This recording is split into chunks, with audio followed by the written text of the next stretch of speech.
बिस्मिल्लाहिर्रहमानिर्रहीम। स्टूडेंट्स, आप होप्स हो के खैरियत से होंगे जहाँ भी होंगे। और आज अल्हम्दुलिल्लाह इतवार का दिन है और ये वीडियो आप तक इंशाल्लाह पहुँचते पहुँचते शायद मंडे हो जाए, ये जिस वक्त ये रिकॉर्डिंग हो रही है। तो आज मुझे पता चला डिफरेंट जगहों से, मेरे अपने स्टूडेंट्स ने बताया मुझे, डिफरेंट मीडिया चैनल से, जो सोशल मीडिया के प्लेटफॉर्म्स हैं, कि जी बच्चे 9 क्लास के जो इम्पोर्टेंट क्वेश्चंस हैं वो बहुत तलाश कर रहे हैं आजकल डेस्परेटली, और उसमें न्यूमेरिकल हैं, शॉर्ट क्वेश्चंस हैं। तो मैंने फिर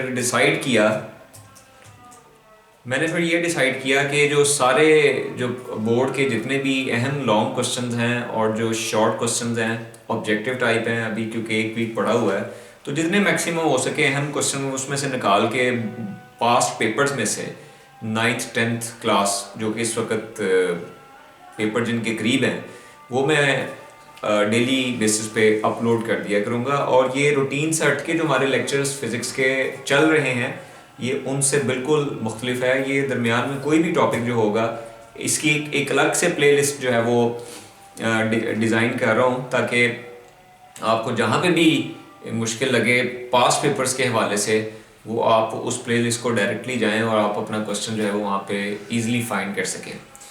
और इनके मैं नोट्स भी जो है वो अपलोड कर दिया करूँगा। तो I will try my best के जितने भी पेपर मैक्सिमम या जितने भी क्वेश्चन मैक्सिमम हो सके वो इंशाल्लाह ताला अपलोड कर दूँगा मैं आपके एग्ज़ाम से पहले। दूसरी बात, चैनल को हमेशा मैं कहता हूँ कि लाइक कर दिया करें, सब्सक्राइब करें, और इसका फ़ायदा बच्चों को होगा इंशाल्लाह। इसको जितना फैला सकते हैं फैलाएं। सब्सक्राइब ज़रूर करें, उसका बटन प्रेस करें, बेल आइकॉन, ताकि आपको नोटिफिकेशन आ जाए जैसे ही कोई वीडियो अपलोड हो, क्योंकि नॉलेज को एक्वायर करना, नॉलेज को हासिल करना, नॉलेज को फैलाना, ये सदका जारी है। तो आइए, ये एक बड़ा अहम 9 क्लास की फ़िज़िक्स के हवाले से बड़ा अहम ये शॉर्ट लॉन्ग क्वेश्चंस में से कहूँगा। इक्वेशंस ऑफ मोशन आप सब बच्चों ने पढ़ी हुई हैं। जो हमारे बच्चे इस वक्त 9 क्लास का एग्ज़ाम देने जा रहे हैं उन सब ने इक्वेशंस ऑफ मोशन पढ़ी हुई हैं। अब ये एक रेस्ट श्योर है, कंफर्म बात है कि इक्वेशंस ऑफ मोशन एक पूछी जानी है, कंफर्म है एक पूछी जानी है। अच्छा, अब बच्चे उसको रट्टा लगाते हैं, तो मेरी कोशिश है कि आप रट्टा ना लगाएं। आप इस लेक्चर को अगर समझ लेंगे सही तरह तो इंशाल्लाह ताला आपको इक्वेशन ऑफ मोशन में रट्टा नहीं लगाना पड़ेगा। तो आइए आगाज़ करते हैं। ये पहली इक्वेशन ऑफ मोशन है, मैं तीनों आपको करवाऊंगा। ये आज मैं पहली इक्वेशन ऑफ मोशन आपके साथ शेयर कर रहा हूँ, जो कि 5 नंबर की पंजाब के तमाम बोर्ड्स के अंदर, बल्कि पाकिस्तान के तमाम बोर्ड्स के अंदर ये पूछी जाती है। सेकंड इक्वेशन, थर्ड इक्वेशन, ये क्वेश्चन इस तरह भी आ सकता है कि use graph to prove that V F equal to V I plus A T, यानी कि ग्राफ की मदद से आपने V F equal to V I plus A T जो है ये प्रूव करना है। अच्छा, अब इसमें मैं बताता चलूँ कि ये वी एफ क्या है। वी एफ जो है वो फाइनल वेलोसिटी है, वी आई जो है वो इनिशियल वेलोसिटी है, ए इसमें एक्सेलरेशन है, और टी इसमें जो है वो टाइम इंटरवल है। तो हम सपोज करते हैं कि एक ऑब्जेक्ट जो कि शुरू में एक इनिशियल वेलोसिटी के साथ जा रहा है, थोड़े अरसे के बाद उसकी जो वेलोसिटी है वो तब्दील हो जाती है और वो वी एफ हो जाता है। वेलोसिटी में जो चेंज आता है, और चेंज इन वेलोसिटी आपको पता क्या कहलाता है, एक्सेलरेशन कहलाता है। तो उसको हमने ए के साथ जाहिर कर दिया। इस दौरान वी आई से वी एफ वेलोसिटी होने में जो टाइम उसको दरकार है वो उस टाइम को हमने टी कह दिया। अच्छा, अब इसका हमने ग्राफ ड्रॉ करना है, और उसी ग्राफ की मदद से हमने जो सारी कैलकुलेशन है उसको वो करना है। अच्छा, वो ग्राफ क्या है?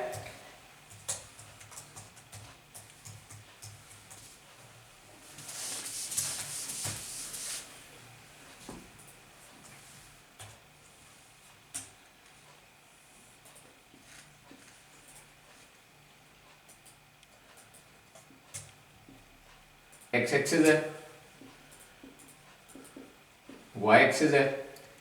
एक्स एक्सिस पे हम टाइम का कंपोनेंट लेते हैं और वाई एक्सिस पे हम वेलोसिटी या स्पीड का कंपोनेंट लेते हैं। और स्पीड टाइम ग्राफ से ही हम दरअसल क्या मालूम करते हैं, एक्सेलरेशन मालूम करते हैं। तो ये जो ग्राफ है वो स्पीड टाइम ग्राफ या वेलोसिटी टाइम के दरमियान ग्राफ बनेगा। आपकी बुक के मुताबिक जो ग्राफ उसने बनाया है ओ ए बी, यानी कि टाइम जब ज़ीरो था तो उसने object A position, object rest position पे था, यानी कि उसने अपनी मोशन को, उसकी इनिशियल वेलोसिटी थी, कुछ ना कुछ उसके पास वेलोसिटी वो चल रहा था। जैसे ही वेलोसिटी चेंज हुई वी आई से वी एफ हो गई, तो उस दौरान एक्सेलरेशन भी प्रोड्यूस हुआ, और इस दौरान इसको कितना टाइम लगा टी, यानी कि ऑब्जेक्ट ए पॉइंट वो है जब उसकी जो इनिशियल वेलोसिटी है वी आई है, और बी पॉइंट वो है जहां उसकी जो फाइनल वेलोसिटी है वो क्या है, वी एफ है। इस दौरान मैंने क्या किया, एक परपेंडिकुलर ड्रॉ किया बी से सीधा एक्स एक्सिस पर, जिसको मैंने सी कह दिया, और एक परपेंडिकुलर मैंने ए से ड्रॉ किया जो कि ये पॉइंट डी हो गया। ठीक है, तो अगेन बताते चलूं कि यहां पे आपने टाइम को एक्स एक्सिस पे लिया, वेलोसिटी को आपने वाई एक्सिस पे लिया, या स्पीड को आपने वाई एक्सिस पे लिया। ओ से ए तक इनिशियल वेलोसिटी है, सी से बी तक जो है वो फाइनल वेलोसिटी की रिप्रेजेंटेशन है, और ओ से सी तक जो है ये टाइम को रिप्रेजेंट कर रहा है। तो ए ओ सी और ओ डी ये आपस में बराबर होंगे, लिहाजा ये भी टाइम होगा। अच्छा, अब इसमें हमने मालूम क्या करना, हमने मालूम करनी है इस ऑब्जेक्ट का एक्सेलरेशन, क्योंकि वेलोसिटी में चेंज आ रहा है, और चेंज इन वेलोसिटी का जो नाम है उसको हम कहते हैं एक्सेलरेशन। तो एक ए बी लाइन से हमने जो एक्सेलरेशन बॉडी का मालूम करना, वो कैसे मालूम किया जाता है, तो याद रखना पड़ा होगा आप सबने कि जो एक्सेलरेशन होता है,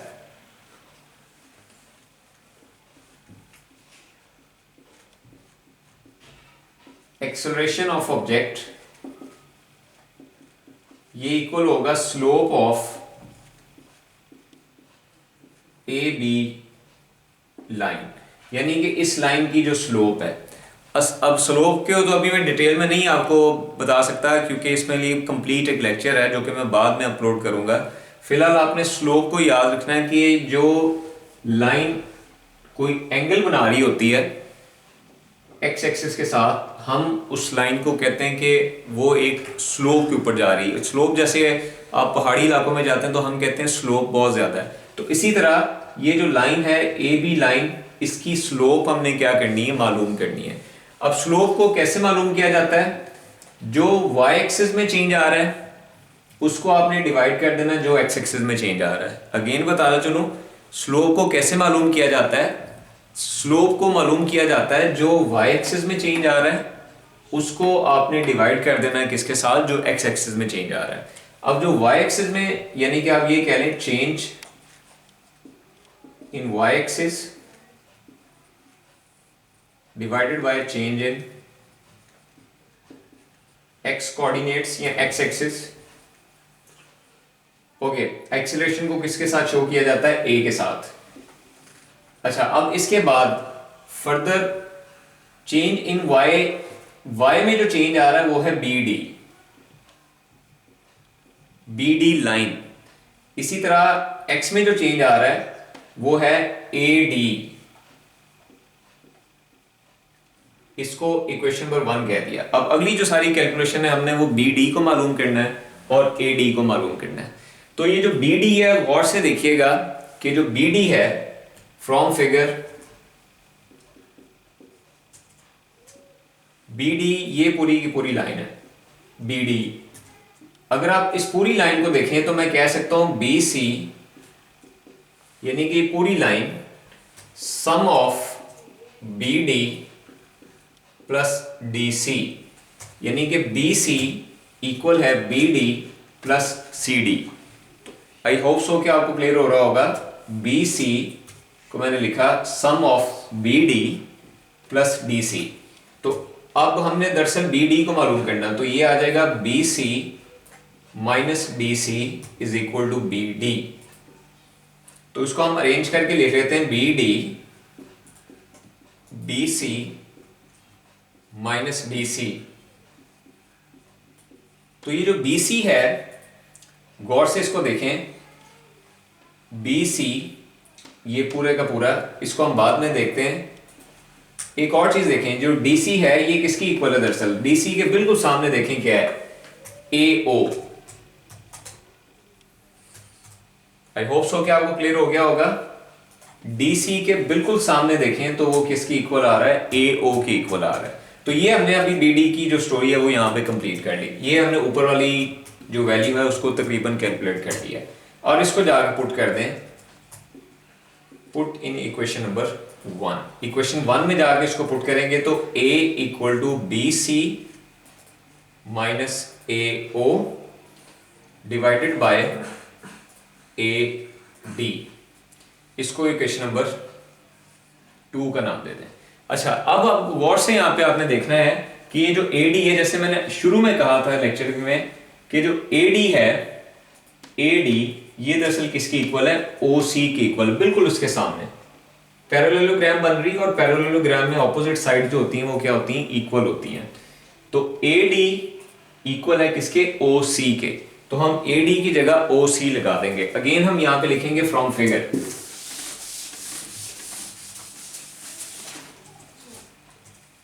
जी फ्रॉम फिगर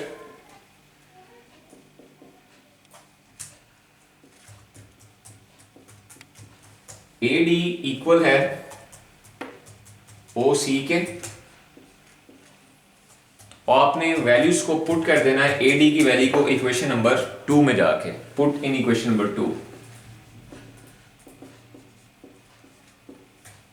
तो A equal to BC minus AO divided by AD, और AD की जगह क्या आ जाएगा, OC आ जाएगा। इसको इक्वेशन नंबर 3 कह रहे हैं। अच्छा, आपने देखा कि मैं हर बार यहाँ पे जो टर्म इस्तेमाल कर रहा हूँ, हर बार मैं टर्म इस्तेमाल कर रहा हूँ फ्रॉम फिगर, यानी कि आपने फिगर के मुताबिक सारा काम करना है। तस्वीर के बगैर अगर आप इस इक्वेशन को करेंगे तो ये टोटल रट्टा है और हो सकता है क्रॉस भी मार दे आपके पेपर के ऊपर। तो आपने बगैर तस्वीर का रेफरेंस दिए कोई चीज़ नहीं लिखनी अपनी तरफ से, हर जगह पे मेंशन करना है फ्रॉम फिगर, फ्रॉम फिगर। तो देखिए मैंने हर जगह पे जब मैंने प्रूफ किया तो मैंने उसमें बाकायदा लिखा है कि मैं जो भी काम कर रहा हूँ तस्वीर की ज्योमेट्री के मुताबिक कर रहा हूँ। अच्छा, अब अगेन देखिए फ्रॉम फिगर में कहता हूँ, अगेन फ्रॉम फिगर में ये कहता हूं कि OA, अब देखें BC किसके इक्वल है, ये BC सारे के सारे ये इक्वल है VF के, OA ये इक्वल है VI के, और OC ये इक्वल है T के। तो आपने ये सारी वैल्यूज यहां जाके पुट कर देनी है इक्वेशन नंबर 3 में।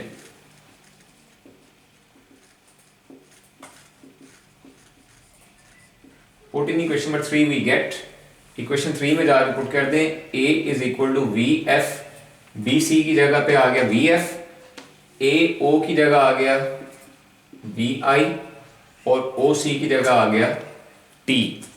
तो इसको अब आपने करना है cross multiply, VF minus VI equal to AT, और VF इक्वल टू VI, ये इधर माइनस है, इधर जाके इसको प्लस कर दें तो आपके पास ये जो पहली इक्वेशन है वो प्रूव हो जाती है। इसको मैं फर्दर अगर आप कहते हैं तो अगर नीचे का नजर आने का इशू है तो इसको हम इस तरह भी थोड़ा सा ऊपर भी लिख सकते हैं।